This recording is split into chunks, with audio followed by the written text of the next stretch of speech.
Hello दोस्तों, नमस्कार। स्वागत है आप सभी का आपके अपने यूट्यूब चैनल पर। आज हम लोग पढ़ेंगे घटना चक्र की टोह सीरीज का मैथ का प्रैक्टिस सेट 1। यह practice set Uttar Pradesh police constable परीक्षा से संबंधित है। तो चलिए चलते हैं हम मैथ के पहले प्रश्न पर। पहला प्रश्न यहाँ पर जो दिया हुआ है वो क्या है देखेंगे।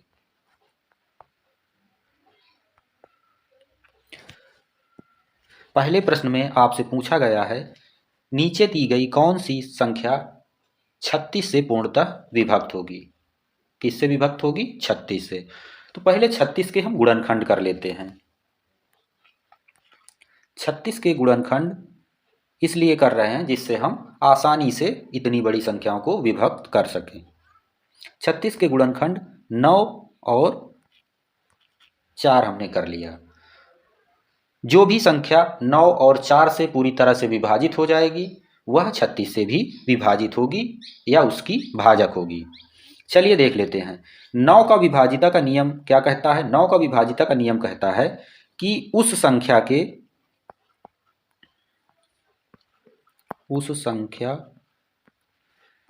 के अंकों का योग पूर्णतः विभाजित हो, वह उससे विभाजित हो जाएगी संख्या। तो देखिए 9 से हम चेक करते हैं कौन सी संख्या के अंकों का योग पूर्ण रूप से विभाजित हो रहा है। पहले हम ए पर आएंगे, ए को देखेंगे, इसके अंकों का योग करेंगे और 9 से विभाजित करके देखेंगे। 3 1 4, 8 4 12, 12 5 17, 17 6 23। क्या 23 9 से विभाजित हो रही है? 9 से नहीं होगी। चलते हैं दूसरे पे। 4 2 6, 8 6 14, 14 3 17, 17 2 19। क्या 19 9 से विभाजित हो रही है? तो इसका जवाब होगा नहीं, विभाजित नहीं हो रही। ऑप्शन सी पर आते हैं। 2 1 3, 8 3 11, 11 5 16, 16 2 18। क्या 18 9 से विभाजित हो रही है? तो हमारा जवाब होगा हाँ, विभाजित हो रही है। 9 दूनी 18। यहीं पर नहीं रुकेंगे, हम ऑप्शन डी को भी देख लेंगे कि कहीं ये तो विभाजित नहीं हो रहा है। अगर ये विभाजित हो रहा होगा तो फिर हमें पुनः 4 से भी देखना पड़ेगा कि कौन सा विभाजित हो रहा है। जो दोनों अंकों से विभाजित होगा वही 36 से पूर्णतः विभाजित होगा। देखते हैं डी को। डी में दिया हुआ 3 2 5, 8 5 13, 13 7, 20, 20 6 26। क्या 26 9 से विभाजित हो रहा है? तो इसका जवाब होगा नहीं, 26 9 से विभाजित नहीं हो रहा है।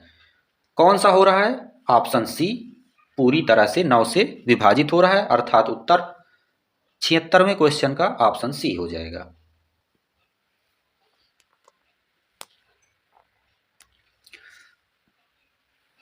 अगला प्रश्न दिया हुआ है, यदि 735 रुपए की धनराशि को ए बी व सी को 4:7:4 के अनुपात में वितरित किया जाए तो बी व सी की धनराशि का अंतर ज्ञात करना है। यहाँ पर आपको बहुत अच्छे से ध्यान देना है। क्या आपको इसमें ज्ञात क्या करना है? आपको बी और सी के बीच की धनराशि का अंतर। चलिए इस प्रश्न को सॉल्व कर लेते हैं। यहाँ पर पहले अनुपात दिया हुआ है। अनुपात किसका है? ए बी व सी का अनुपात दिया हुआ है। ए बी व सी, इनका अनुपात कितना दिया हुआ है? 4 दिया हुआ है, इसमें 7 दिया हुआ है, यहाँ पर 4 है। तो इसको इस तरह से कुछ लिखेंगे, 4x अनुपाते 7x अनुपाते 4x। उसके बाद प्रश्न के अनुसार दिया हुआ है इनकी जो कुल धनराशि है वो कितनी है? 735 रुपए। तो प्रश्न के अनुसार इसको हल करेंगे। 4x plus 7x plus 4x बराबर कितनी धनराशि दी हुई है? यहाँ पर देखिए, यहाँ पर 735 रुपए दिया हुआ है, यहाँ पर टोटल में 735 लिख देंगे। अब इसको सॉल्व कर लेंगे। 4 7 4 11, 11 4 15, तो 15x बराबर 735। 15 से इसको विभाजित कर देंगे, 15 चौको 60 और 15 नैया 145। यहाँ पर आ जाएगा यक्स बराबर 49। अब आपसे यहाँ पर प्रश्न क्या पूछा गया है? यहाँ पर प्रश्न आपसे पूछा गया है बी व सी का की धनराशि का अंतर कितना है। तो बी को कितने मिले हैं? बी को मिले हैं, बी का अनुपात है 7x, यहाँ पर देखिए, और सी का कितना है 4x। तो इनके अनुपातों का जब अंतर करेंगे तो 7 में 4 जाएगा तो कितना हो जाएगा, यहाँ पर इसको माइनस कर देते हैं तो यहाँ बचेगा 3x, और 3x जो होगा वही इन दोनों की धनराशियों का अंतर होगा। यक्स की जगह पर यहाँ पर हमने देखिए यक्स का मान निकाल लिया था, यक्स बराबर कितना है 49 है, तो 3x बराबर कितना हो जाएगा 3 गुणे 49, 3 नमा 27, 3 चौको 12, 2 14, 147 आपका किस ऑप्शन में है? ऑप्शन बी में है। 147 ऑप्शन बी आपका सही जवाब हो जाएगा। चलते हैं अगले प्रश्न पर।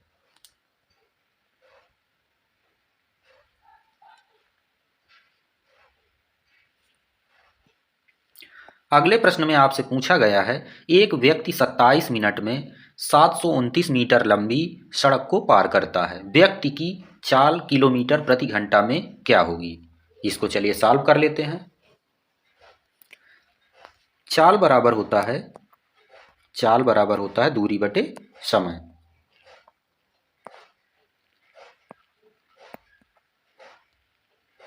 यहां पर ये दूरी लिखा हुआ है, दूरी बटे समय। चलिए इसको रख देते हैं। दूरी कितनी है 729, काहे में है? मीटर में है। मीटर को हम जब किलोमीटर में बनाएंगे तो इसमें क्या करेंगे 1000 से भाग दे देंगे। और समय कितना है? समय दिया हुआ है 27 मिनट, 27 मिनट है। और मिनट को जब हम घंटे में बनाएंगे तो यहाँ पर 60 का इसमें भी भाग देंगे। अब ये भिन्न पलट जाएगी, तो पलटने के बाद कैसा इसमें स्वरूप दिखेगा 729 बटे 1000। ये भिन्न जब पलटेगी, अभी भाग में है, ऊपर जाने पर ये गुणे में आ जाएगी, 60 बटे 27। अब इसको डिवाइड कर देते हैं, 27 27 729, और उसके बाद 0 से 0 को काट देंगे, 2 3 6 और 2 पंचे 10, और इसको काटेंगे, काटने पर कितना आएगा 1.62 किलोमीटर प्रति घंटा। ये किस ऑप्शन पर है? ये है ऑप्शन सी पर। ऑप्शन सी आपका सही जवाब हो जाएगा। चलते हैं अगले प्रश्न पर।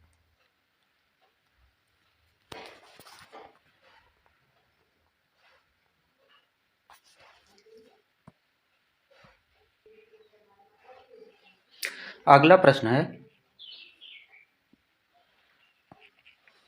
यदि 6250 रुपये 20% वार्षिक ब्याज की दर से दो व्यक्तियों को क्रमशः चक्रवृद्धि ब्याज तथा साधारण ब्याज की दर से 2 वर्ष के लिए उधार दिया जाए तो नियत समय की समाप्ति पर दोनों राशियों में कितना अंतर होगा?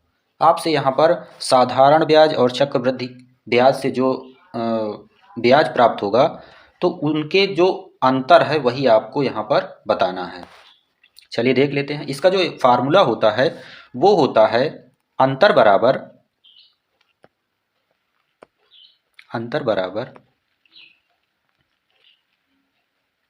अंतर को हम डी से प्रदर्शित करते हैं।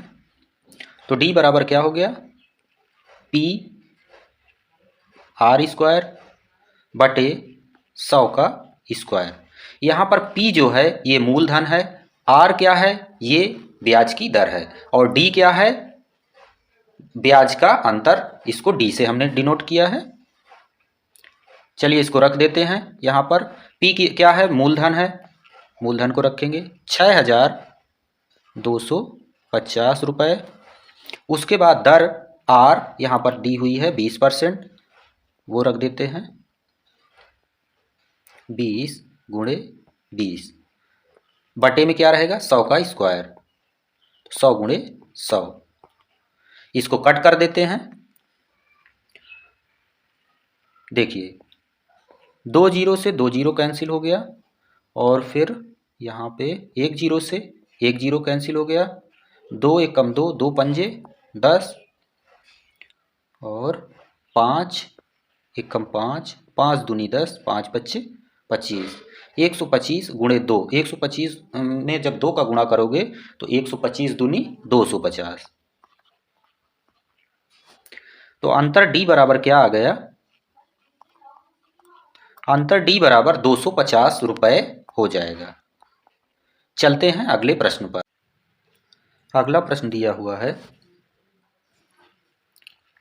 एक ट्रेन एक खड़े व्यक्ति को 13.6 सेकंड में पार करती है और यह 320 मीटर लंबे एक प्लेटफार्म को 40.8 सेकंड में पार करती है। ट्रेन की लंबाई ज्ञात कीजिए। चलिए इसको देख लेते हैं। यहाँ पर हमें ट्रेन की लंबाई नहीं दी हुई है, तो उसको हम मान लेते हैं लंबाई ट्रेन की कितनी है, x है। इसी के आधार पर हम इसको सॉल्व कर लेते हैं। चाल बराबर दूरी बटे समय के सूत्र से। यहाँ पर देखिए ये लंबाई हो गई कितनी, x हो गई, x। समय कितना लगता है, यहाँ पर देखिए लिखा क्या है, एक ट्रेन एक खड़े व्यक्ति को 13.6 सेकंड में पार करती है। जब ट्रेन किसी व्यक्ति को या किसी खंभे को या पोल को पार करती है तो वह स्वयं जितनी लंबी ट्रेन होती है उतनी दूरी तय करती है। अर्थात यहाँ पर ट्रेन की लंबाई x हो गई और वो कितने 13.6 सेकंड में उसको पार करती है। तो चाल बराबर दूरी बटे समय से हमने इसको यहाँ पर रख दिया। उसके बाद इक्वल में क्या लिखा हुआ है, बराबर में, और यह 320 मीटर लंबे एक प्लेटफार्म को 40.8 सेकंड में पार करती है।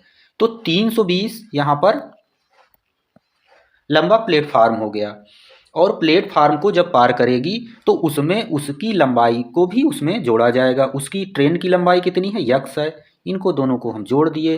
टोटल इतनी दूरी चलने में समय कितना लगा है, समय लगा है 40.8 सेकेंड। अब इसको हम सॉल्व कर लेते हैं, जिससे हमारी ट्रेन की लंबाई अर्थात x निकल आए। चलिए इसको गुणा कर देते हैं, तिर्यक। यहाँ पर आ जाएगा 40.8 x बराबर 13.6 x प्लस 320 गुणे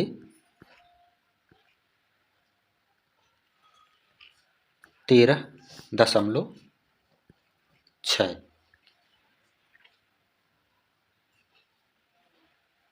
अब इसको गुणा करेंगे, यहाँ पर कितना है, इसको हम इरेज कर लेते हैं पहले वाले को।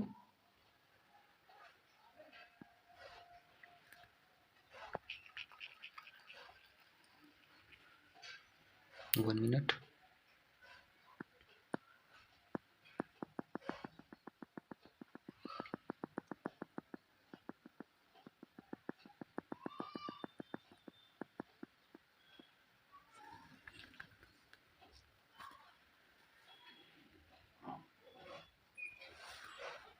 ये इस साइड पे क्या था, लेफ्ट साइड पे यहाँ पर था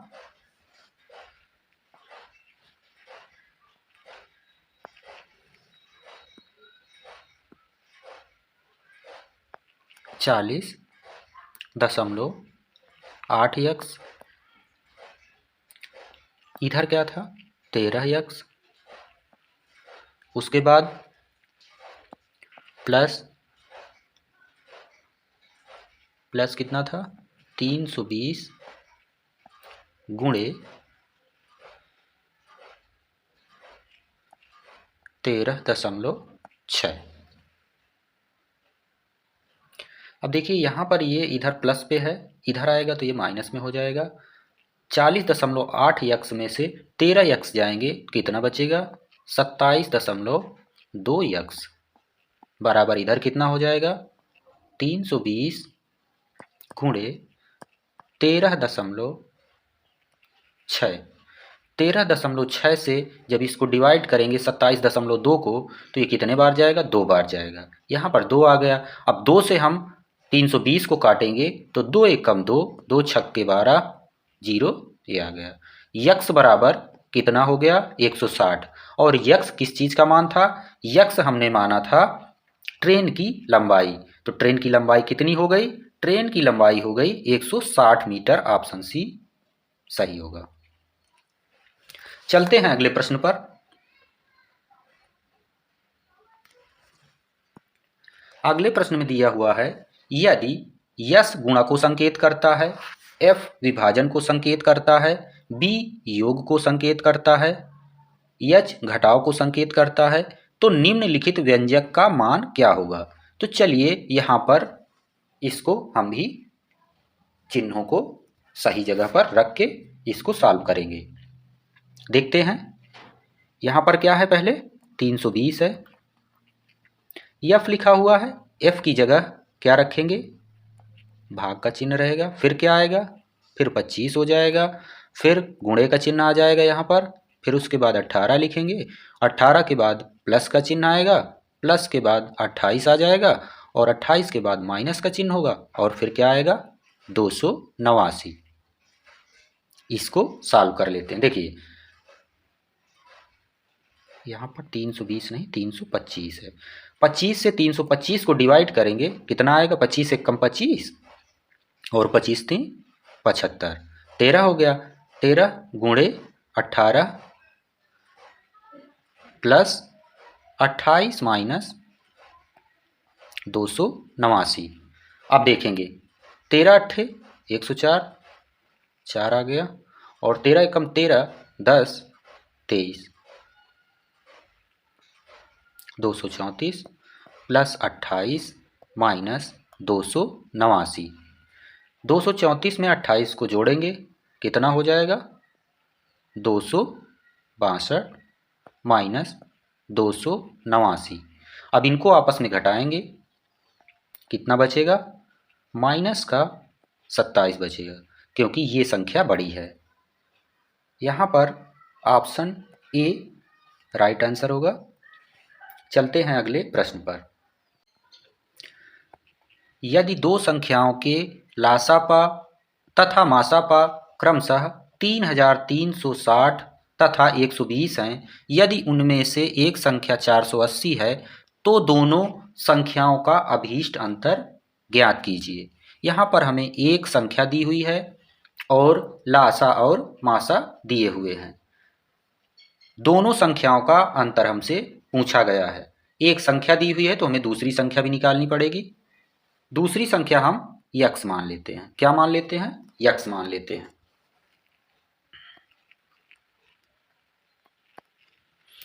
अब इसमें एक सूत्र होता है, पहली संख्या गुणे दूसरी संख्या बराबर क्या होता है? लासा गुणे मासा। पहली संख्या हमारी क्या दी हुई है? 480, 480 रख देते हैं। दूसरी संख्या हमें नहीं पता है, उसकी जगह हमने माना क्या है? यक्स माना है, यक्स रख देंगे। फिर क्या लासा कितना दिया हुआ है? 3360 दिया हुआ है, वो रख देते हैं। मासा कितना दिया हुआ है? 120 मासा दिया हुआ है। चलिए अब इनको कट कर लेते हैं, जो कट हो रहा हो। 0 से 0 को काट देंगे, 12 चौक 48 हो गया। 4 से इसको काट देते हैं, 4 अट्ठे 32, 4 चौक 16। यक्स बराबर यहाँ पर कितना निकल के आया? यक्स बराबर 840 आ गया। यक्स बराबर 840 आ गया। और यहाँ पर पूछा क्या गया है? दोनों संख्याओं का अंतर पूछा गया है। एक संख्या हमको ऑलरेडी पहले से दी हुई थी, कितनी? 480। दूसरी संख्या यहाँ पर निकल के आ गई 840। दोनों को आपस में घटा देते हैं, ये 840 है, इसमें 480 को घटा देंगे, इनका अंतर निकल आएगा। 8 6 14 4 3 7 360। इनका अंतर जो निकल के आया है वो है 360, और 360 कहाँ है? ऑप्शन डी पर। चलते हैं अगले प्रश्न पर।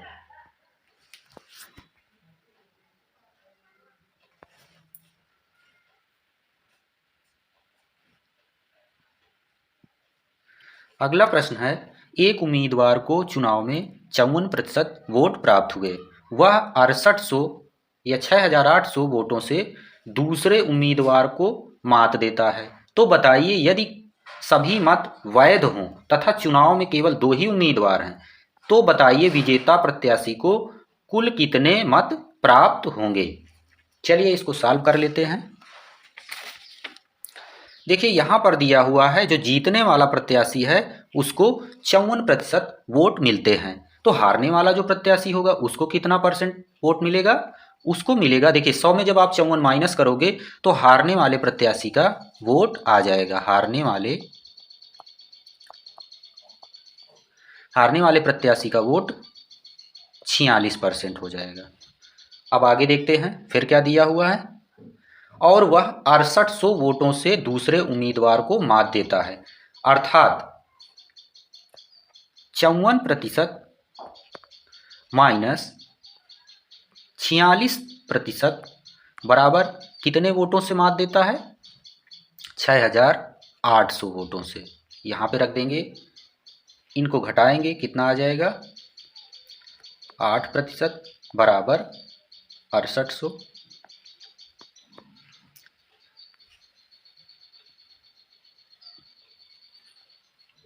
8 अट्ठे 64, 8 पंजे 40। यहाँ पर 1% कितना आ गया? 1% बराबर 850 हो गया। तो 100% निकाल लेंगे, मतलब टोटल कुल मत निकाल लेंगे, कितना हो गया?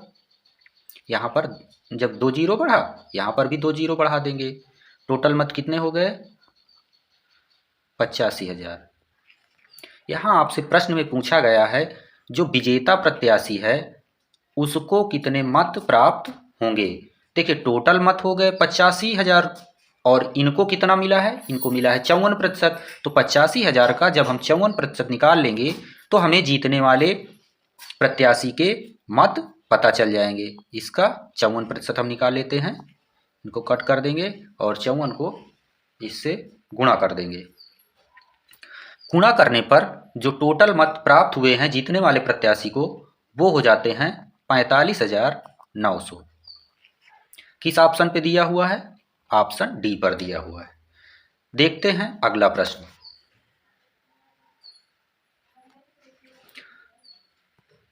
अगले प्रश्न में पूछा गया है, निम्नलिखित समीकरण में यक्स का मान बताना है। ये आपको एक सवाल दिया हुआ है, उसमें यक्स का मान आपको बताना है। तो चलिए इसको देख लेते हैं किस तरह सॉल्व करेंगे। देखिए प्रश्न क्या दिया हुआ है या सवाल क्या दिया हुआ है? 7,650 का 24%, फिर प्लस का चिन्ह है, फिर लिखा हुआ है यक्स का 35% बराबर 5,000 माइनस 1,316। इसको रखेंगे 7,650 का मतलब होता है गुणा, गुणा कर देंगे। फिर लिखा है 24%, तो 24% को इस तरह से लिखा जाता है। फिर प्लस का चिन्ह है, प्लस का चिन्ह लगा देते हैं। फिर लिखा है यक्स का 35%। उसके बाद यहाँ पर क्या है? 5,000, और फिर है 5,000 माइनस 1,316। अब इसको सॉल्व कर लेते हैं। सॉल्व करने के बाद इसमें क्या उत्तर आएगा? देखिए इसमें आपको कट पिट करके इसको गुणा कर देना है, आपका उत्तर आ जाएगा। इसमें जो सही उत्तर आएगा निकल कर, वो मैं आपको बता देता हूं, थोड़ा सा आप लोग भी कैलकुलेशन करना सीखो। इसका जो सही जवाब होगा, अर्थात यक्स का इसका मान जो आपका निकलेगा वो निकलेगा 5,280। आप लोग लगाएंगे जिसको नहीं आता है तो वो कमेंट करके पूछेंगे, तो अगले प्रैक्टिस सेट में मैं इसको लगा करके भी आपको बता दूंगा। चलिए चलते हैं अगले प्रश्न पर।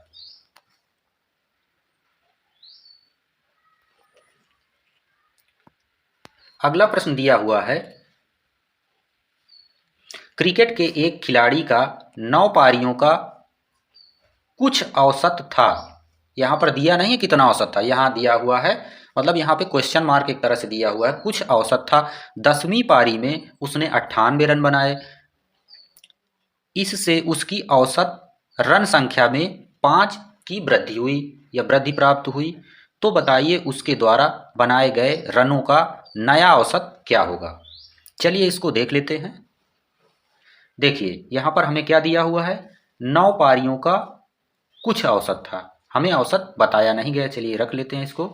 9 पारियां हैं और 9 पारियों का औसत क्या है,